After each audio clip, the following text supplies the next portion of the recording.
Okay guys, Red here again. This time we're talking about when you first arrive to site on the morning. So the site should be already marked out.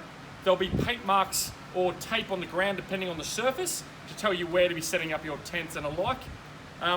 The most important thing on race days, you actually get there early. I would suggest no later than 90 minutes would be my recommendation. And don't arrive just by yourself. Make sure you've got a team of probably no less than half a dozen, but the more the merrier, because they're very big aid stations. So I encourage you to get as many people as you can out there early to help you with the build. When you first come, the most important thing is that the captain is there first and that they're conducting the sign-on. It's really important in these times that we're accounting for everybody at those sites. The captain will be given a clipboard which has all the sign-on information on it. Also included on the clipboard, we have some COVID screening questions. We also have the inductions, which you'll find online, but it's a hard copy.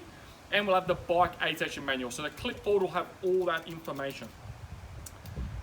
After you have signed in and you confirm that you've done the induction and you've passed the screening, the next step will be to actually make sure you clean your hands and make yourself aware of where the PPE is, because you will need to wear gloves whenever preparing any product or whenever serving anything. So you must always wear the gloves provided here, and make sure you're regularly changing them over and that you're cleaning your hands in between, especially if you go and eat or what have you.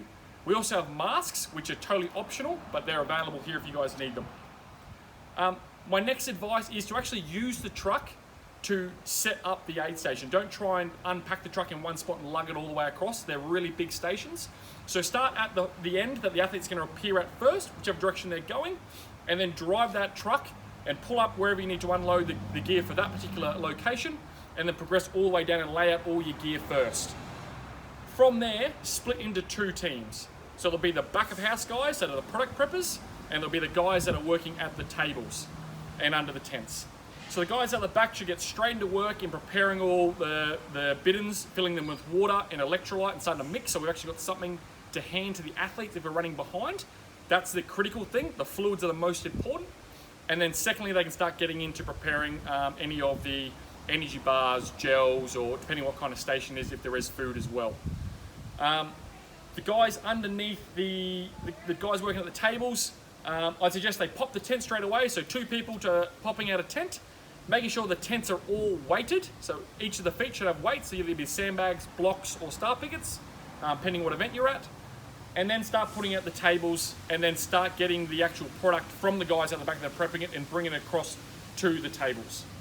I think that's everything you need to do to be ready for the athletes. The other main thing to know and to check in your manual is what time the athletes are arriving.